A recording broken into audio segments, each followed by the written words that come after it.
How's it going, everybody? Coming to you today from the yard, and we got with us Brad from Bradley Performance and Tater. Tater. We're going to be going out on a ride, taking the TWs out, getting them unboxed, and yeah, going to be a good time. So stick around, check us out. How's it going, everybody? Coming to you in post-production. I had some technical difficulties today while out on the ride with Brad from Bradley Performance Products. The chin mount on my helmet kept allowing the camera to droop, and it was recording almost basically straight down. So I will throw in some video of what that looks like now. So I lost a lot of video because of that.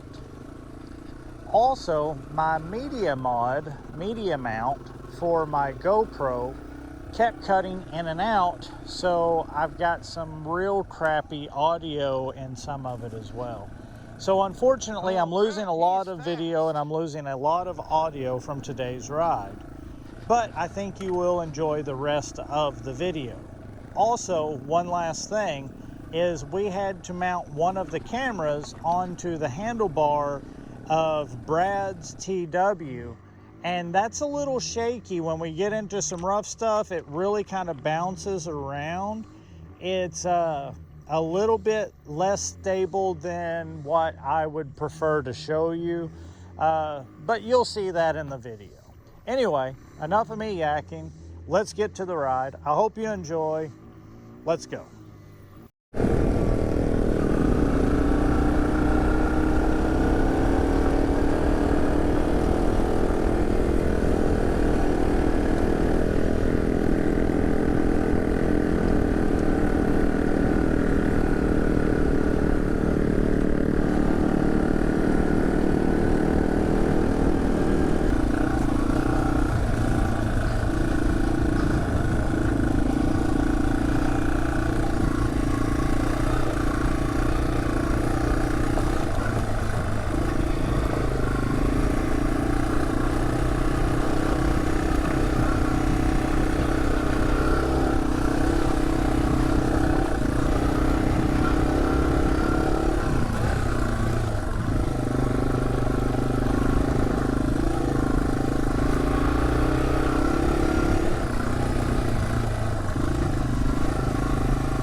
No, you can't tell on video, but Brad is going to attempt this pretty sick ass hill on his T-Dub.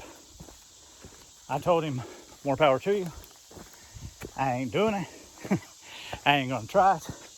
I tried one time and I'm almost to the point where I quit because it was above my pay grade, way above my skill level. So, spider web right in the face.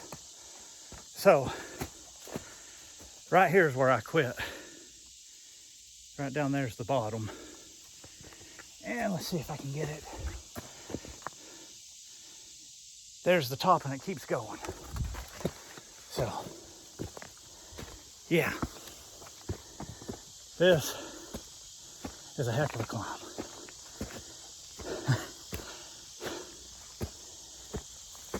Not me. I am not skilled enough for this. That right there, it goes up and around and keeps going. So that's not really the top, but that's the top for me. And you can see just how low it is. Now here he comes.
Absolutely crazy.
Both of these guys are leaps and bounds better riders than me.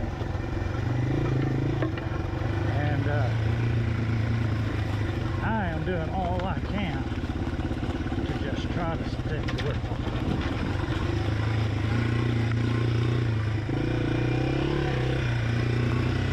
And I'm not doing a very good job of it. Okay, so Brad, what all have you done to this thing to make it the beast that it is? So, like I was telling you earlier, this is really further testing of products, obviously. You can see that it has an oil cooler on it, which really makes a big difference on a air-cooled engine because the oil is the only thing that cools it. And this does have a big bore kit and some engine mods, which makes it really hard on this little tiny clutch. So the cooler oil temps on the clutch make it live a little longer. It has obviously the exhaust, but this is part of the engine performance package that we're putting together. So it's a 70 millimeter big bore, higher compression. It does have an FCR pumper carburetor on it and more open air box. Dropped foot pegs, rear disc conversion. As I was telling you, it does have the fork emulators in the forks, fork extensions. You can see the headlight there. It does have our aftermarket off-road rear shock. That's a prototype. They'll be here hopefully shortly. And obviously the fat tire kit, mud flaps, just things that you see there. But And this is your headlight kit as well, right? yeah, and it's really works extremely well at night. I've got them wired together where they just both come on together, and I've got them where you can just turn them both off. And here's the air box mod that you had mentioned, the open air box. Yep. And then you're also running a hydraulic clutch. Yeah, this is a one of the first prototypes of the hydraulic clutch. Of course, we have the advanced timing cam sprocket, larger drive sprockets. You're running the 60? Yeah, that's a 60. And then he's running one of your 70s over there, Yeah, correct? that's a 70. Yeah, 15 in the front, 70 in the back on his, and he's got the 26-inch Rear tire. rear tire. He's got our tow bar on there. And so you're running the 25 just like I am. Yeah. And then he's got the 26 with the TW tow bar. We wanted to leave the tow bar on for this trip in case he was pulling one of us out. So Yeah. Okay. as you said, we were talking about earlier, it's like wearing your buddy's shoes. You know, it's just so different. Yeah. And so riding Tater's bike, it's a tank, it's a beast, it just feels unstoppable. This bike, in its current state, feels a little more like a traditional dirt bike. It really does. It feels, for those at home, it has that feel to it. I mean, it's crazy. When you get on that with the suspension setup you've got, and I know the sound of the exhaust adds like +3 horsepower just because of the sound. So, I mean, it sounds really good. It does. It feels and looks more like a traditional dirt bike than a TW. It was really impressive. That's really just the reason for the modifications, is that we want to keep the things that we like about the TW, which is the shorter stance, lighter bike. It's a go anywhere bike. We want to keep all those things, keep it street legal. But for those of you that want to ride it hard like a traditional dirt bike, these modifications just allow you to get it to that next level of performance and ride it like a traditional dirt bike, and it'll take it. And it is, like you said, it handles like a traditional. The rear suspension, the front suspension, you've got it raised a little bit over stock height with that, but it's still that low seat height. It's still that manageable TW. But when you get on it, it feels, I don't know how to describe it. It feels more like a regular dirt bike. And when you take off on it, it does not perform like a TW. I mean, it doesn't ride like a TW. It doesn't sound like a TW. And you get on it and you hammer it, and that big tire spins. I mean, it'll spin the tire easy. So it's pretty crazy. It's really impressive what you've done with it. Well, thank you.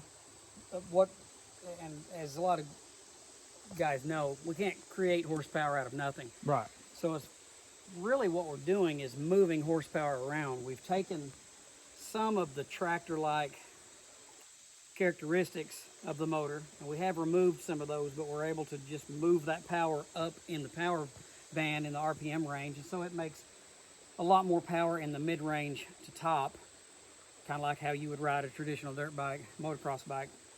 It doesn't tractor around as well as a stock one or even a modified one like Tater's here. But mine, the only thing I've done to mine is I've got his fat tire kit, and I'm running a 15 front, 50 rear, and other than that, everything else on my bike is just bolt-on stuff like the hand guards, stuff like that. Performance-wise, I can tell a big difference riding mine, following these guys. I mean, they're better bike riders than I am, but I have noticed a huge difference in the performance out of their bikes compared to mine.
As always, thank you guys for watching. Remember, like, share, subscribe, all that good stuff. Go check out Bradley Performance Products. Brad is a good guy, and he is a freaking mad scientist when it comes to the TW200. You just don't understand the difference in his bike compared to a normal T-Dub. Highly, highly recommend. Go check out Bradley Performance Products. They're good people, and yeah, that bike of his is wild. Thank you guys for watching. We'll see you next time. Have a good one.